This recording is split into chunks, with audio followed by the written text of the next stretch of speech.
ایسا ملک جہاں کی زمین صدیوں پرانے رازوں سے بھری ہوئی ہے اور آسمان پر عجیب و غریب منظر ہے۔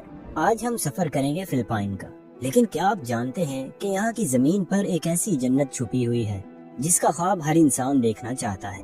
ہم آپ کو دکھائیں گے اس سرزمین کے وہ عجائبات جو شاید آپ نے پہلے کبھی نہ سنے ہوں اور نہ دیکھے ہوں۔ تو پھر ہمارے ساتھ رہیں اور اس شاندار سفر کا آغاز کرتے ہیں۔ دوستو، فلپائن کا سرکاری نام ریپبلک آف فلپائنز ہے۔ یہ ایک جزیرہ نما ملک ہے جو جنوب مشرقی ایشیا میں واقع ہے اور اس میں 7,000 سے زیادہ جزیرے شامل ہیں۔ دوستو، فلپائن کی آبادی تقریباً 11 کروڑ کے قریب ہے، جو اسے دنیا کا 13واں سب سے زیادہ آبادی والا ملک بناتا ہے۔ یہاں کی متحرک اور رنگا رنگ ثقافت کو دنیا بھر میں پہچانا جاتا ہے۔ یہ عالمی سطح پر ایک اہم مقام رکھتا ہے۔ دوستو، فلپائن کا رقبہ تقریباً 3 لاکھ مربع کلومیٹر ہے، جو اسے دنیا کا 73واں سب سے بڑا ملک بناتا ہے۔ اس کا وسیع رقبہ سمندری اور پہاڑی علاقوں سے گھرا ہوا ہے، جو اسے قدرتی حسن کا خزانہ بنا دیتا ہے۔ فلپائن کی تاریخ ایک طویل اور پیچیدہ سفر پر مبنی ہے۔ 16ویں صدی میں اسپینیوں نے فلپائن کو اپنے زیر تسلط کیا اور اسے اسپین کا حصہ بنا لیا۔ اس دوران یہاں کی ثقافت اور طرز زندگی میں کئی تبدیلیاں آئیں۔ 1898 میں فلپائن نے اسپین سے آزادی حاصل کرنے کی کوشش کی، لیکن اس کے بعد امریکی حکمرانی شروع ہو گئی۔ امریکی حکومت کے تحت فلپائن میں جدید تعلیم اور انفراسٹرکچر کا آغاز ہوا۔ آخرکار 4 جولائی 1946 کو فلپائن نے مکمل آزادی حاصل کی اور ایک جمہوری ملک کے طور پر دنیا کے نقشے پر ابھرا۔ آج فلپائن اپنے تاریخی ورثے، ثقافتی تنوع اور قدرتی خوبصورتی کے لیے جانا جاتا ہے اور یہ ایشیا کے اہم ممالک میں شمار ہوتا ہے۔ دوستو، فلپائن کے بارے میں کچھ ایسے حقائق ہیں جو شاید آپ پہلے نہ جانتے ہیں۔ کیا آپ جانتے ہیں کہ فلپائن دنیا کا وہ واحد ملک ہے جہاں آپ کو جیپ نیز ملیں گے؟ یہ رنگین اور منفرد سواری نہ صرف عوامی نقل و حمل کا ایک ذریعہ ہے بلکہ فلپائن کی ثقافت کا بھی حصہ ہے۔ اس کے علاوہ فلپائن کا سب سے مشہور جزیرہ بوراکے دنیا کا ایک سب سے خوبصورت ساحل ہے جسے نیلے پانیوں کی جنت کہا جاتا ہے۔ اس کے علاوہ دوستو، فلپائن میں دنیا کی سب سے چھوٹی مچھلی بھی پائی جاتی ہے۔ یہ مچھلی صرف 0.5 انچ لمبی ہوتی ہے۔ دوستو، فلپائن کی سرکاری زبان فلپائنی اور انگلش یہ دونوں ہیں۔ فلپائنی زبان دراصل تگالوگ زبان پر مبنی ہے اور یہ پورے ملک میں بولی جاتی ہے۔ اس کے علاوہ فلپائن میں کئی مقامی زبانیں بھی بولی جاتی ہیں اور یہ فلپائن کے مختلف خطوں کی ثقافت کو ظاہر کرتی ہے۔ اس کے علاوہ فلپائن میں دوستو کل ملا کر تقریباً 175 مختلف زبانیں بولی جاتی ہیں۔ اب بات کرتے ہیں فلپائن کے لوگوں کی۔ فلپائن کے لوگ اپنی مہمان نوازی اور خوش مزاجی کے لیے دنیا بھر میں مشہور ہیں۔ یہاں کے لوگ زندگی کو بھرپور انداز میں جیتے ہیں، چاہے وہ اپنے روزمرہ کے کاموں میں ہوں یا خوشی کے موقعوں پر۔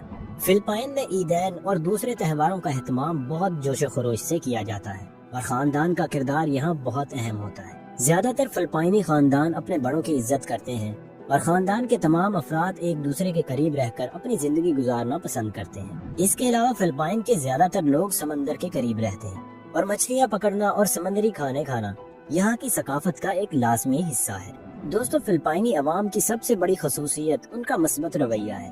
یہاں کے لوگ مسائل کا سامنا کرنے کے باوجود ہمیشہ مسکراتے رہتے ہیں اور انہیں مقابلہ کرنے والی قوم کے طور پر بھی جانا جاتا ہے۔ دوستو، فلپائن کا دارالحکومت منیلا ہے، جو نہ صرف ملک کا سیاسی اور اقتصادی مرکز ہے بلکہ ایک ثقافتی اور تاریخی لحاظ سے بھی اہمیت رکھتا ہے۔ منیلا فلپائن کے لوزون جزیرے کی مغربی ساحل پر واقع ہے اور یہاں کی آبادی تقریباً 2 کروڑ ہے، جو اسے دنیا کے سب سے زیادہ آبادی والے شہروں میں سے ایک بناتا ہے۔ دوستو، منیلا کا تاریخی پس منظر بہت گہرا ہے اور یہاں آپ کو اسپینی دور کے آثار جیسے انٹراموروس دیکھنے کو ملیں گے، جو ایک قدیم قلعہ بند شہر ہے۔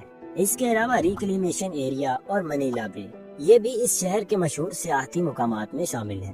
منیلا کے شہر میں بڑی بڑی مارکیٹس، خریداری کے مراکز اور جدید عمارتیں نظر آتی ہیں، جن میں عالمی معیار کے ہوٹلز اور ریسٹورانٹس بھی شامل ہیں۔ یہاں کی زندگی ہمیشہ متحرک رہتی ہے اور اس شہر میں آپ کو ہر طرح کی ثقافت اور تاریخ کا حسین امتزاج ملتا ہے۔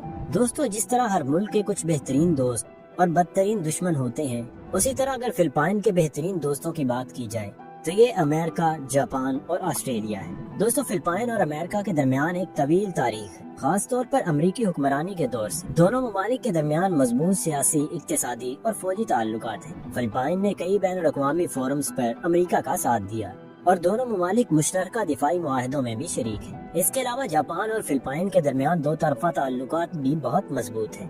جاپان فلپائن کو اقتصادی مدد فراہم کرتا ہے اور خاص طور پر انفراسٹرکچر اور ٹیکنالوجی میں، اور دونوں ممالک کے درمیان ثقافتی تعلقات بھی بہت گہرے ہیں۔ دوستو فلپائن اور آسٹریلیا کے تعلقات بھی دوستانہ اور باہمی فائدے پر مبنی ہیں۔ آسٹریلیا فلپائن کو ترقیاتی امداد فراہم کرتا ہے اور دونوں ممالک کے درمیان تعلیم، تجارت اور دفاعی تعلقات بہت مضبوط ہیں۔ اب بات کرتے ہیں فلپائن کے بدترین دشمنوں کی، تو اس میں سب سے پہلے نمبر پر آتا ہے چائنا، اس کے بعد آتا ہے ملائیشیا، اس کے بعد آتا ہے انڈونیشیا۔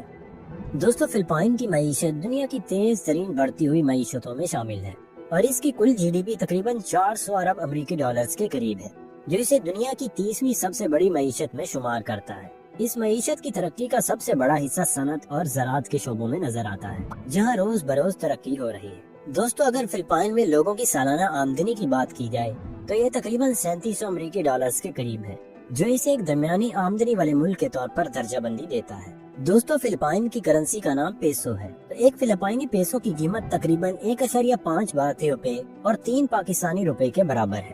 دوستو فلپائن میں بھارتی اور پاکستانی افراد کی ایک قابل ذکر تعداد رہتی ہے۔ اگر بھارتی کمیونٹی کی بات کی جائے تو یہ تقریباً 30 سے 40 ہزار کے قریب ہے اور پاکستانی کمیونٹی تقریباً 10 سے 15 ہزار کے قریب ہے۔ فلپائن میں بھارتی اور پاکستانی طلبہ کی تعداد ہر سال بڑھ رہی ہے، کیونکہ یہاں کی تعلیم کا معیار عالمی سطح پر تسلیم کیا جاتا ہے۔ دوستو فلپائن کی آبادی کا ایک بڑا حصہ شہری علاقوں میں رہتا ہے، جس میں سے تقریباً 60% لوگ بڑے شہر اور صنعتی علاقے جیسے منیلا، سیبو اور ڈیگوس میں رہتے ہیں۔ ان شہری علاقوں میں جدید سہولتیں، کاروبار اور تعلیم کے مواقع زیادہ ہیں اور یہاں کی معیشت کا بڑا حصہ بھی انہی علاقوں سے آتا ہے۔ دوسری طرف دیہی علاقوں میں آبادی کا تناسب تقریباً 40% ہے۔ ان علاقوں میں لوگ زیادہ تر زراعت پر انحصار کرتے ہیں اور زندگی کا معیار شہری علاقوں کی نسبت سادہ ہوتا ہے۔ دوستو اگر بات کریں فلپائن میں موجود عورتوں اور مردوں کے تناسب کی، تو مردوں کی تعداد تقریباً 49.5% ہے، جبکہ خواتین کی تعداد تقریباً 50.5% ہے۔ اگر بات کریں فلپائن کی آرمی کی، تو فلپائن کی آرمی میں تقریباً 1,70,000 ایکٹیو سولجرز موجود ہیں، جو کہ ملک کی دفاعی صلاحیت کو مضبوط بناتے ہیں۔ دوستو یہاں پر آپ کو ایک بات بتائیں کہ فلپائن کے پاس اپنا کوئی بھی نیوکلیر ویپن نہیں ہے۔ دوستو فلپائن میں سالانہ سیاحوں کی تعداد تقریباً 8 سے 10 ملین تک پہنچتی ہے اور یہ تعداد ہر سال بڑھتی ہی جا رہی ہے، خاص طور پر خوبصورت ساحلوں اور قدرتی مناظر کی وجہ سے۔ دوستو فلپائن کی سیاحت میں سب سے بڑا کردار جنوبی کوریا کا ہے اور ہر سال تقریباً 1.5 ملین کورین سیاح فلپائن کا دورہ کرتے ہیں۔ اس کے بعد نمبر آتا ہے چائنا کا۔ چائنا سے بھی فلپائن میں آنے والے سیاحوں کی تعداد بہت بڑی ہے، جو سالانہ تقریباً 1.2 ملین تک پہنچتی ہے۔ جاپان سے فلپائن آنے والے سیاحوں کی تعداد تقریباً 40 لاکھ تک پہنچتی ہے۔ دوستو فلپائن کے ساحلی علاقے، قدرتی مناظر اور تاریخی ورثہ دنیا بھر میں مشہور ہیں، تو آئے کچھ سب سے خوبصورت اور مقبول سیاحتی مقامات پر نظر ڈالتے ہیں۔ سب سے پہلے آتا ہے بوراکائی۔ دوستو بوراکائی فلپائن کا سب سے مشہور ساحل ہے، جو اپنے سفید ریت کے ساحل، نیلے پانی اور پرسکون ماحول کے لیے جانا جاتا ہے۔ یہاں کی وائٹ بیچ دنیا کے بہترین ساحلوں میں شمار ہوتی ہے۔ اس کے بعد آتا ہے پالاوان۔ دوستو پالاوان کو فلپائن کا فائنل فرنٹیئر بھی کہا جاتا ہے اور یہ اپنی قدرتی خوبصورتی اور صاف پانیوں کے لیے مشہور ہے۔ اس کے بعد آتا ہے بوہول۔ دوستو بوہول فلپائن کے خوبصورت جزیرے کے طور پر جانا جاتا ہے، جو چاکلیٹ ہلز اور ٹریئر سینچری کے لیے مشہور ہے۔ یہاں کی قدرتی خوبصورتی اور جانوروں کی منفرد انواع سیاحوں کو اپنی طرف کھینچتی ہے۔ اس کے بعد آتا ہے منیلا۔ فلپائن کا دارالحکومت منیلا تاریخی مقامات، جدید شاپنگ مالز اور متحرک ثقافت کا مرکز ہے۔ منیلا میں سیاحوں کو خریداری کے مراکز جیسے کہ گرین ہلز اور ایسے مال آف ایشیا میں تفریحی مواقع بہت زیادہ ملتے ہیں۔ دوستو فلپائن میں سیاحوں کے لیے رابطے کے لیے سم کارڈز اور سفری سہولتوں کی قیمتیں بہت زیادہ معقول ہیں۔ دوستو فلپائن میں سم کارڈ خریدنا بہت آسان اور سستا ہے۔ مقامی موبائل سروس پرووائڈر جیسے اسمارٹ، گلوب اور سن سیلولر یہ فلپائن میں بہت زیادہ دستیاب ہیں۔ آپ کو تقریباً 100 سے 300 فلپائنی پیسوں کے درمیان ایک سم کارڈ مل جائے گا، جو عام طور پر 7 سے 30 دن تک کی پری پیڈ ڈیٹا پیک کے ساتھ آتا ہے۔ فلپائن میں تعلیم کا معیار عالمی سطح پر تسلیم کیا جاتا ہے اور یہاں کی یونیورسٹیز میں طلباء کو اعلیٰ تعلیم کی بہترین سہولتیں فراہم کی جاتی ہیں۔ اس خوبصورت ملک کی تاریخ، ثقافت، قدرتی مناظر اور منفرد قوانین اسے دنیا کی سب سے دلچسپ سیاحتی مقامات میں شامل کرتے ہیں۔ اگر آپ کا فلپائن کے بارے میں مزید جاننے کا دل کرتا ہے تو کبھی نہ کبھی اس حیرت انگیز ملک کا سفر ضرور کریں۔ اس کے علاوہ فلپائن کے بارے میں آپ کے کیا خیالات ہیں، کمنٹ باکس میں ضرور بتائیے گا۔ دوستو اگر آپ کو یہ ویڈیو پسند آئی ہو تو اپنے دوستوں کے ساتھ شیئر کریں اور ہمارے چینل کو سبسکرائب کرنا نہ بھولیں۔